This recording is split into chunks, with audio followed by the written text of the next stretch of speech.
Good evening, family. I want to ask you something, and tonight I want the honest answer. When is the last time that you felt genuinely rested? Not, I got enough sleep to function last night, not, I made it through the week. I mean, actually rested, where you woke up and felt like a full person, where your mind wasn't immediately racing with what you have to do today, what you dropped yesterday, and what's coming at you next week. When's the last time you felt like you had enough energy, enough time, enough margin to actually be present in your own life? For a lot of us, if we're being completely honest, the answer is somewhere between I don't remember and possibly never. I look around and I see a multitude of men running on two energy drinks, three cups of coffee, and a nicotine buzz to keep them running on fumes throughout the day. You see, way too often we do what men do. We push through, we manage. We go into the break room and we grab another coffee. We grab a Monster or a Red Bull and we keep going. It's funny, a side note, that the energy drink industry in America is a $21 billion business. That's with a B, which tells you how many of us are running on empty and trying to buy our way out of it. You see, we stay up too late to get more done, which means we need more caffeine the next day, which means we sleep worse, which means we need more caffeine. We tell ourselves that we'll rest when things finally slow down, when the project's done, when the season changes, when a break finally comes. But the problem is, it never comes. They say that life is what happens when you make plans. And I can promise things never slow down. The project is always followed by another project. The season always has something else in it. And we never quite feel like we've earned it enough to actually take a break and stop. Tonight, I want to talk about rest. Specifically, I want to talk about what Jesus speaks about all of our busyness, hustle culture, and nonstop moving to feel important. He simply speaks out, "Come to me, and I will give you rest." If I'm being totally honest, I'm preaching to the choir right now. This message does more for me than it probably will for you. You see, I do most of my writing for Salty Men of God late at night because it's the only time I can truly find peace and quiet. Since starting into the workforce, my weeks have looked eerily similar. Wake up on Monday, go to work, stay up too late, wake up the next day, do it all again. By Thursday, I'm usually so spent that I fall asleep on the couch after work in a last ditch effort to make it through to Friday. I then spend my weekends sleeping until well past my alarm, wasting the precious hours I do have as I look to start another week already feeling behind schedule on this repeating cycle. You see, I think we can all relate to some degree. Let me describe a man I think a lot of us know. He's up at 6 a.m., sometimes earlier. He checks his phone before his feet hit the floor. He skips breakfast, or maybe he eats in his car. His first real conversation of the day happens over a screen. He gets to work and is immediately behind, immediately in reactive mode, immediately managing something that wasn't in the plan. He runs on caffeine and sheer force of will until the afternoon, and when he crashes, he grabs another coffee and powers through to the evening. He gets home tired, but he can't turn his brain off. He scrolls for an hour to decompress, and then he falls asleep too late, sleeps too little, wakes up tired, and does it all again the next day. Does that sound familiar? Because that's not just a description of a man who's failing. That's a description of a man who's succeeding by the standards our culture set. That's hustle. That's the grind. And that's what it looks like to be serious and driven and ambitious. And while society may define this as a success, it's what's slowly killing us. Not dramatically, not all at once, but in the way that running an engine without oil kills it. Everything still seems to work right up until it doesn't. You see, I've been reading about what sleep deprivation actually does to the body and brain, and it's not subtle. The average American man gets somewhere around 6.5 hours of sleep a night. That's where I'm at, if we're being honest. They say that your body and brain need at least 8 to fully restore. At 6.5 hours, you're struggling to make decisions, regulate your emotions, and stay physically healthy. The irony of it all is the less that you sleep, the harder it is to remember what it feels like to be fully rested. And now we've even got technology like whoops to score us on how well or how poorly we slept, as if our bodies aren't abundantly clear on this metric. But here's the thing, all of that I've talked about so far is just about sleep. But what I want to talk about tonight goes deeper than sleep, because you can get 8 hours of sleep and still be a man who doesn't know rest. Or you can be someone who has narcolepsy and be the most rested man in your circle. Sleep and rest are not the same thing. And I think that distinction is key to everything Jesus is offering us in Matthew chapter 11. Before we get to Jesus and what he has to offer, I want to go all the way back to the beginning, because I think we've missed something important about rest. We tend to treat it as a concession to weakness, something we have to do because our bodies give out if we don't. But the Bible treats it as something else entirely. We look at Genesis chapter 2, right after creation. It tells us by the seventh day, God had finished the work he had been doing. So on the seventh day, he rested from all of his work. Then God blessed the seventh day and made it holy, because on it he rested from all the work of creating that he had done. God rested. Not because he was tired, not because he ran out of energy. He rested because he was modeling something for the people he was about to create. He was building rest into the fabric of creation itself before humans ever needed it. You see, the Sabbath wasn't an afterthought. It wasn't God saying, by the way, take a day off every once in a while. It was God saying from the very beginning, before sin ever even entered the picture, rest is a part of the design. It's supposed to be there. Its absence is not a sign of dedication, it's a sign that something is out of order. He liked it so much that he made it a commandment. Remember the seventh day by keeping it holy. 6 days you shall labor and do all your work, but the seventh day is a Sabbath to the Lord your God. That's in Exodus 20, verse 8 through 10. Remember, he tells us, remember the Sabbath day. That word implies something worth noting. It's possible to forget this one. And we have. You walk somebody through the 10 commandments, they'll easily remember, thou shalt not murder, thou shalt have no other idols before me.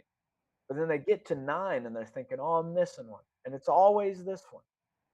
We've forgotten it almost entirely. The culture certainly has. But even within the church, among men who know this passage, the honest reality is that a day set apart for rest, genuinely and intentionally, without the guilt and productivity check running in the background, is rare. Now, let me be clear, Jesus proclaimed himself Lord of the Sabbath. A while back, Brad and I did a deep dive into the requirement of observing the Sabbath, and ultimately, what we concluded that while this is a sound practice, the new covenant that has been proclaimed by Jesus is he's Lord over the Sabbath. While this may be so, dedicating a day to rest and worship may be exactly what you need. And for me at that time, it was. You see, the writer of Hebrews actually speaks directly to this tension. Even under the new covenant, the invitation to rest still stands. It tells us in Hebrews 4 9 through 11. There remains then a Sabbath rest for the people of God. For anyone who enters God's rest also rests from their own work, just as God did from his. Let us, therefore, make every effort to enter that rest. Notice that phrase, make every effort to enter rest. That sounds like a contradiction until you realize that for men like us, rest is actually the harder discipline. It takes more intention to stop than it does to just keep going, keep moving forward. The writer of Hebrews is telling us that entering rest is not passive, it's something you have to pursue intentionally. The Psalms go even further. Listen to how the psalmist describes what God does for the man who actually trusts him. It tells us in Psalm 23, he makes me lie down in green pastures. He leads me beside quiet waters. He refreshes my soul. You see, he makes me lie down. That verb there matters. It's not just he suggests that I lie down, or he creates the conditions where I might feel okay about lying down if everything else around me is finished. He makes me. Like a shepherd who knows his sheep will run itself into the ground if left to their own instincts. The sheep needs someone with a bigger perspective and a stronger will to actually stop it. And the shepherd knows that rest is not what you do after you've been productive enough. Rest is what makes being productive possible at all. You cannot graze in green pastures if you've run past them chasing after something else. Psalm 127 put it in terms that are uncomfortable for men who have tied their worth to their output. In vain you rise early and stay up late, toiling for food to eat, for he grants sleep to those he loves. Psalm 127:2. In vain, pointless, missing the point entirely. And the contrast God draws is almost a provocation to men like us. He grants sleep, rest, provision, peace to those that he loves, not to those who hustle the hardest for it, not to those who stay up late chasing it, to those he loves as a gift, which means the inability to rest is not just a scheduling problem, it may just be a trust problem. Now I want to move to the passage that holds the key verse for tonight. Matthew chapter 11, verses 28 through 30. Jesus is speaking, and he tells us, come to me, all who are weary and heavy burdened, and I will give you rest. Take my yoke upon you and learn from me, for I am gentle and humble in heart, and you will find rest for your souls. For my yoke is easy and my burden is light. I want to slow this down because I think we can read it so fast that we miss what's actually being said here. First off, he tells us, come to me. Not come to a practice, not come to a discipline, not come to a 7-step plan for better work-life balance and rest. Come to me, a person. This relational invitation that Jesus gives us. He's not just offering a technique for managing your exhaustion. He's offering himself as the place where rest is found. You cannot outsource this, and you can't find what he's describing in a vacation, a nap, a night off, or a better morning routine. The rest he's describing is found in a relationship with him, and it's not available anywhere else. Second, all you who are weary and burdened. Notice who's specifically invited here. Not the people who have it all together, not the people who already handled their spiritual business and are ready for the next level. The weary, the burdened, the people who are exhausted, overloaded, and running behind. Jesus looks into our tired eyes and urges us to move towards him. Third, and this is the part I think that we really skip past too quickly, take my yoke upon you. I was doing some research on this topic and I really wanted to break it down. So, what is a yoke? A yoke is a working instrument. Jesus is not saying come and do nothing.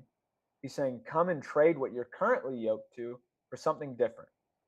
In the ancient world, yokes were made predominantly for farm animals, and they were typically custom made by a carpenter, fitted specifically to the animal that would wear it, shaped to distribute the weight in a way that made the load bearable rather than crushing on it. What's funny about that?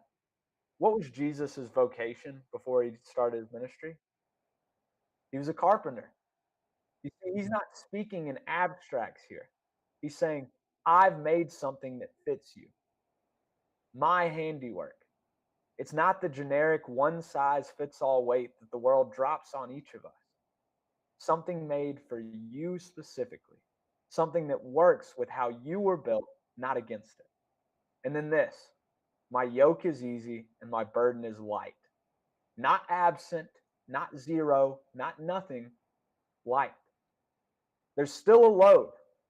We're not promised an easy life as believers like we sometimes believe when we start our faith journey. There's still work.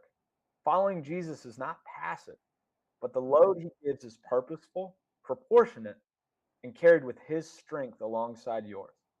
That's a completely different life than what most of the men in this world are living, which is carrying everything alone on a timeline they set for themselves for a standard of success set by others in service of an identity that requires constant performance just to stay alive and validated.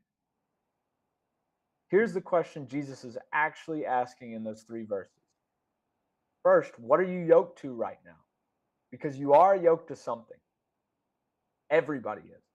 The question is never whether you're carrying a load, it's what load and whether it's the right one. Some of us are yoked to our job, not just working hard at it, but yoked to it, meaning it defines us. Our worth rises and falls with how we're performing there, and we cannot emotionally clock out even when we physically do. Some of us are yoked to a version of ourselves we've been trying to prove, to a parent, to a past failure, to a voice in our head that's been keeping score for years. Some of us are yoked to a lifestyle that requires a certain income to maintain, which means we're actually yoked to a number, which means we're never free because there's always more number to chase. I think of my brother. It's funny. He started out saying, "Oh, I want a GTI." And then he got a GTI. And was, now I want a BMW. And then he finally got a BMW, and now he wants a Porsche. And I'm sure the moment he's lucky enough to buy a Porsche, there'll be something else he wants. And then some of us are yoked to the approval of people who, if we're being totally honest, probably don't think about us as much as we think about them. Lastly, some of us may be yoked to our past and the sin and shame that lingers in it. And Jesus says, take it off. Put this on instead. Come to me first, and I will give you rest. And then we'll figure out what you were actually made to carry. And the best part is, this burden comes easier to bear as we grow spiritually stronger. In my younger days, back in high school, my best friend was going to West Point, and we were both athletes, and we used to run up Mount Currahee, which if you ever watch Band of Brothers, it's a famous mountain because Army Rangers used to run it. It's 2.75 up, 2.75 down, so it's 5.5 total. And we'd run it 3 times a week, every week without failure. And as we continued, we started to buy these vests that we could load weight on, or we'd load backpacks full of plates to challenge our bodies even further. And it's funny because as we grew stronger, the weight felt lighter and lighter. The same thing occurs with this yoke that Christ places upon us as we grow spiritually stronger. As we grow, that weight becomes lighter. Now, I want to address the thought that I know some of you are already having. This sounds good on Thursday night, and I can make it through Friday, but Monday morning's coming soon, and the world doesn't pause for me to rest. And I get it. So I want to show you something. We talked about what Jesus did the last time I spoke on silence. One of the big pieces of that is that Jesus rested regularly, intentionally, and without apology to others. Mark chapter 6, verse 31. Jesus is speaking to his disciples after a season of intensive ministry, and he says, "Come with me by yourselves to a quiet place and get some rest." This was not Jesus saying, "Hey guys, take 5 and then we'll get back at it." This was Jesus modeling something he practiced himself. He withdrew. He slept in boats during storms. He got up before dawn to be quiet with the Father.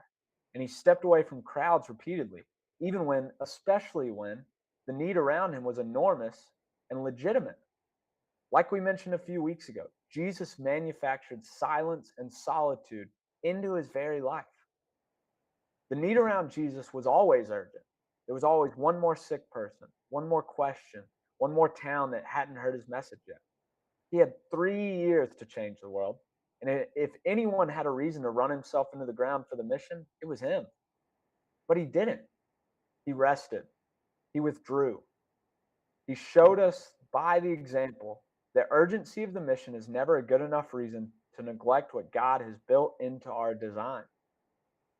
If that's not sufficient for you, there's the story of Elijah. I come back to this one often because I think it's one of the most honest passages in the whole Bible. Elijah had just experienced one of the greatest spiritual victories in all of Scripture, calling down fire from heaven, defeating the prophets of Baal. And immediately after, he was so depleted and demoralized that he sat under a tree and asked God to just let him die. He was done, finished, empty. And here's how God responded to one of his great prophets in a moment of total collapse. In 1 Kings 19, he tells us, the angel touched him and said, "Get up and eat." He looked around, and there by his head was some bread baked over hot coals and a jar of water.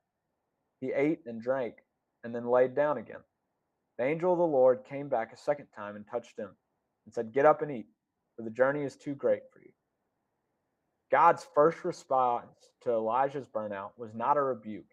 It wasn't, "Hey, get up and get back to work." It wasn't a sermon. It was food and rest, not once, but twice, along with the simple recognition that what was ahead of Elijah required him to actually be restored first. The journey is too great for you if you're running on empty. That's not a spiritual failure. That's how God designed you. The glaring reminder I want to point out as well, and I lived through this, even the best things in our life aren't meant to run us into the ground. Your ministry, your church events, the next Christian thing to do. You see, I struggled with this while I was in college, taking a full course load, working 3 jobs, running 2 clubs, leading in 2 ministries. I told myself that everything I was doing was for the kingdom, so I could endure no matter what. And while I was given strength, what I didn't realize is that my lack of rest not only hurt me, but the people around me. If I was doing everything, no one else was given the opportunity, or sometimes forced into the opportunity, to step up into the calling that God had placed upon them. It was only once I realized that I needed rest that I became a better leader, a better student, a better coworker, a better friend, and most importantly, a better man of God. In all of my striving, it was my rest that yielded some of its greatest fruit. So let me bring it down to where you're living, because we can talk about rest all night and we can walk out and slam a Red Bull on the way to the car. But what does this look like through your week? First, most of us need to just physically sleep more. They say if you can sleep, get outside, and get exercise, that your mood's going to drastically increase. That's not me talking, that's science. I know that sounds basic for our Thursday night live Bible study, but if the psalmist says that God gives sleep to those he loves, and we're treating it like it's just negotiable, we should probably reckon with that. Running on 5 hours is not always dedication. It's not a badge of honor. Sometimes it's just being tired and calling it something else. Second, the Sabbath is real and it matters. One day a week where you're not productive on purpose. Not a day where you do less and feel guilty about it. A day where rest is the right thing, the God ordained thing. And the guilt is what you silence rather than the rest. I know that's harder than it sounds for men who've been trained to measure a day by what they've gotten done. But that's exactly why it's a discipline and not just a nice idea. Maybe observing the Sabbath isn't exactly what you need. And I know in my life it's easy to build it on Sunday. I go to church and then I rest. Maybe I take a nap, but I'm not doing anything that I could consider to be productive. Third, and most importantly, make this rest relational. This is what separates what Jesus offers from what the world offers. The world offers vacation, a distraction, a break from input. Jesus offers himself. The rest he describes in Matthew 11 is found in coming to him, in prayer that's quiet enough to actually listen, in scripture you read slowly enough to let it land, in moments where you're not performing or producing or presenting anything to anyone. You're just a man in front of God with nothing left to prove. That's the rest that gets at something caffeine and stimulants will never touch. The exhaustion that most of us carry is not a primarily physical thing. It's the exhaustion of being yoked to the wrong things, carrying weight that was never meant for you, and trying to maintain an identity that requires constant performance just to hold it together. That kind of exhaustion doesn't get fixed by sleep.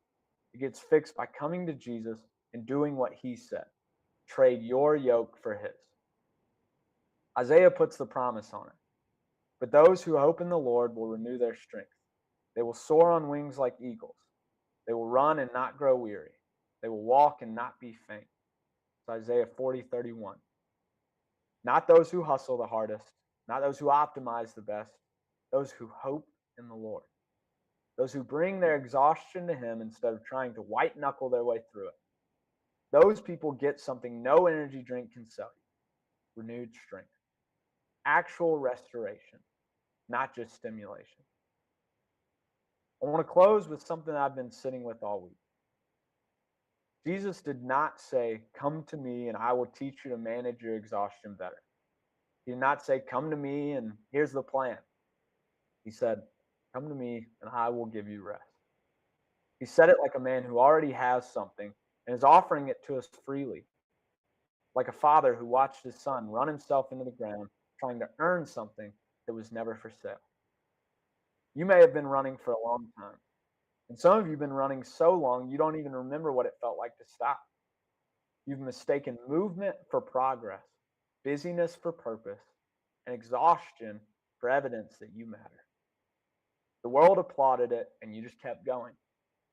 And Jesus, who saw every early morning, every late night, who watched you push through things that should have stopped you, who's been present in every single moment you were too tired to notice, has one thing to say to you tonight: come to me. Not when you've earned it, not when the to-do list is finally done, because the list will never be done. Not when this season finally settles down, because another season's already behind it. Come to me now, tonight, as the man you actually are, not the man you've been trying to convince everyone else you are. Because I believe this with everything in me. One of the most effective things the enemy has ever done to Christian men is not just temptation, it's exhaustion. A tired man makes bad decisions. A tired man has no margin for his family. And a tired man cannot hear God because he can't slow down long enough to listen to him. A tired man is dangerous to no one, certainly not to the enemy. You do not have to be defeated if you can simply be kept too tired to get up and fight. Whatever you walked in here carrying tonight, you don't have to walk out with all of it. There's a carpenter who built a yoke that's fit just to you.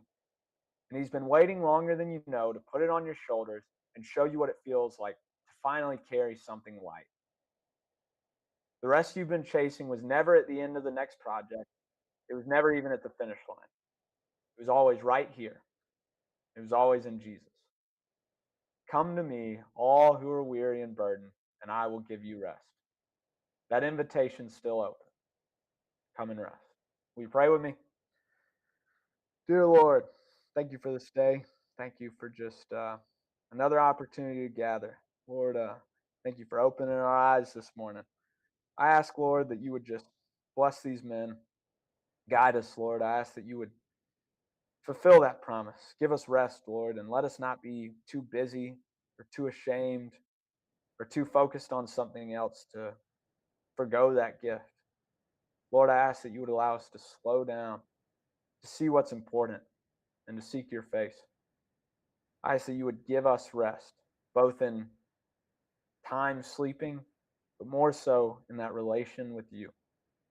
Lord, we ask that you would bless us, that you would keep us safe, and allow us to continue to walk through this week seeking your rest. We love you so much, and we thank you for your sacrifice on the cross. In Jesus' mighty name, amen. All right, guys, that's going to be a wrap. Thank you for listening in. Next week, we got another big one coming up as we continue our vignettes. But until then, have a great weekend and stay salty.